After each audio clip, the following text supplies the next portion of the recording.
ان اللہ لا یغفر ان یشرک بہ ویغفر ما دون ذلک لمن یشاء۔ آج جتنے بھی طوفان کی صورت میں، زلزلے کی صورت میں، سیاسی زلزلے اور اقتصادی زلزلے سارے بپا ہو رہے ہیں، لیکن ہم غور نہیں کرتے کہ یہ سزا اللہ کی طرف سے کیوں ہے۔ اگر یہ کہہ دیں ہاں اللہ نے کسی کے ساتھ خیر کرنا چاہا اور فلان پیر نے، بزرگ نے روک لیا، معاذ اللہ ثم معاذ اللہ، اللہ عاجز، بے بس، کمزور ہو گئے اور یہ بزرگ غالب آ گئے۔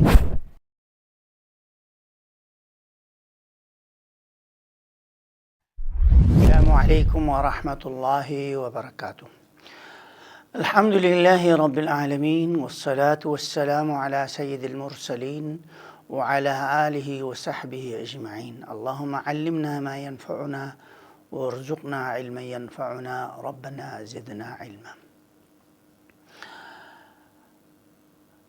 ہم نے گزشتہ درس میں توحید باری تعالیٰ اور عقیدے کے بارے میں مختصر بیان کیا تھا۔ عقیدہ اتنا نازک اور اہم ترین موضوع ہے کہ عقیدے میں ذرا سے بھی اونچ نیچ ہو اللہ کو قابل قبول نہیں اس کی عبادت۔ یعنی یوں سوال کیا جائے کہ ایک بندہ نماز بھی پڑھتا ہے، روزہ بھی رکھتا ہے، زکوٰۃ بھی دیتا ہے، حج بھی دیتا ہے، اس کے باوجود اگر اس نے شرک کر لی تو کیا اس کی یہ عبادتیں قبول ہوگی؟ نہیں، ان کی عبادتیں بیکار ہیں، کیونکہ رب تعالیٰ سورہ نساء آیت نمبر 48 کے اندر فرمایا ان اللہ لا یغفر ان یشرک بہ ویغفر ما دون ذلک لمن یشاء۔ اس کی عبادت میں کسی کی شراکت داری اللہ کو قبول نہیں ہے۔ ان اللہ لا یغفر، کبھی بھی معاف نہیں کرے گا، ان یشرک بہ، اس کے ساتھ شرک کر لے، ویغفر ما دون ذلک لمن یشاء، اس کے علاوہ صغیرہ کبیرہ کتنے ہی بڑے سے بڑے گناہ کیوں نہ ہو اللہ چاہے معاف کر دے گا۔ وہ توبہ کر لے تو دنیا میں معاف، ورنہ اللہ دنیا میں سزا دے، محشر میں دے، قبر میں دے، لیکن معاف ہوگا۔ لیکن شرک کے لیے کبھی بھی معافی نہیں۔ آج سوال یہ پیدا ہوتا ہے کیا مسلمانوں میں مشرک ہیں؟ ہاں، اللہ کو ماننے والے یہودی بھی ہیں، عیسائی بھی ہیں، لیکن یہ لوگ شرک کرتے ہیں۔ اور مسلمان بھی بہت سارے ایسے ہیں ان کو شرک کا پتہ ہی نہیں، شرک کیا چیز ہے، لا علمی میں شرک کرتے ہیں۔ وما یؤمن اکثرهم الا وهم مشرکون، اللہ نے پہلے ہی بتا دیا کہ نہیں ایمان لاتے مگر اکثر ایمان لانے کے باوجود وہ اللہ کے ساتھ شرک کرتے ہیں۔ شرک ہر قوم میں رہا ہے۔ حضرت نوح علیہ السلام 950 سال، ہزار لگ بھگ زندگی گزاری، لیکن شرک ختم نہیں کر سکے۔ اور ان کے قوموں نے بولا کہ نہیں لا تذرن ودا ولا سواع ولا یغوث ویعوق نصرا، نہیں اپنے یہ پنجتن چھوڑنا نہیں، ود سواد یغوث یعوق نصر۔ اور آخر طوفان نوح نے پورے آدم کے اولادوں کو غرق کر دی، صرف نوح علیہ السلام اور اس کے قوم کو بچایا۔ آج جتنے بھی طوفان کی صورت میں، زلزلے کی صورت میں، سیاسی زلزلے اور اقتصادی زلزلے سارے بپا ہو رہے ہیں، لیکن ہم غور نہیں کرتے کہ یہ سزا اللہ کی طرف سے کیوں ہے۔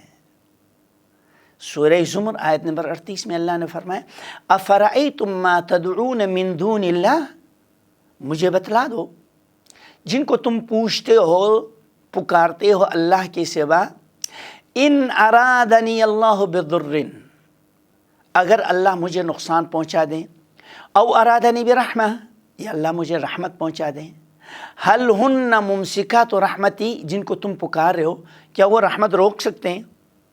قل حسبی اللہ، میرے نبی آپ ان کو بول دو میرے لیے اللہ کافی۔ اگر یہ کہہ دیں ہاں اللہ نے کسی کے ساتھ خیر کرنا چاہا اور فلان پیر نے، بزرگ نے روک لیا، معاذ اللہ ثم معاذ اللہ، اللہ عاجز، بے بس، کمزور ہو گئے اور یہ بزرگ غالب آ گئے۔ اللہ کی چاہت پر غیر اللہ کی چاہت غالب آ گئی، یہ کفر لازم آتا ہے۔ اس لیے خیر شر کے مالک اللہ رب العالمین، لہٰذا اپنے دل سے یہ کہو حسبی اللہ، میرے لیے اللہ کافی ہے، علیہ یتوکل المتوکلون، توکل کرنے والے لوگ اللہ ہی پر بھروسہ کرتے ہیں. اللہ کو چھوڑ کر دنیا میں کوئی ایسی طاقت نہیں جو آپ کو مشکل سے نکالے. امن یجیب المضطر اذا دعاہ یکشف السوء، یعنی مضطر پریشان حال آدمی کو بچانے والے ہستی صرف اللہ رب العالمین ہیں. لیکن لوگ اپنے معبودان باطل سے ایسی محبت رکھتے ہیں اللہ کو چھوڑ کر جیسے اللہ سے محبت رکھتے ہیں. وَمِنَ النَّاسِ مَن يَتَّخِذُ مِن دُونِ اللَّهِ أَندَادًا، ہاں لوگوں میں بہت سارے ہیں جو اللہ کو چھوڑ کر شریک بنا دیے اللہ کے لیے. يُحِبُّونَهُمْ كَحُبِّ اللَّهِ، اللہ کو چھوڑ کر ان سے ایسی محبت کرتے ہیں جیسے اللہ سے محبت کرتے ہیں. لیکن بات یہ ہے جن کے دلوں میں اللہ کی معرفت ہے، پہچان ہے، عظمت ہے، وَالَّذِينَ آمَنُوا أَشَدُّ حُبًّا لِلَّهِ، ایمان والے اللہ کے ساتھ محبت میں بڑے شدید ہیں. اگر اس محبت میں ذرا برابر شرک اور آمیزش آ جائے، ماں باپ کی محبت، بیوی بچوں کی اور عاشقی معشوقی کی، والعیاذ باللہ یہ جو بیماری پھیلی، قُلْ إِنْ كَانَ آبَاؤُكُمْ وَأَبْنَاؤُكُمْ وَأَزْوَاجُكُمْ وَعَشِيرَتُكُمْ وَأَمْوَالٌ اقْتَرَفْتُمُوهَا أَحَبَّ إِلَيْكُمْ مِنَ اللَّهِ وَرَسُولِهِ وَجِهَادٍ فِي سَبِيلِهِ فَتَرَبَّصُوا حَتَّى يَأْتِيَكُمُ اللَّهُ بِأَمْرِهِ.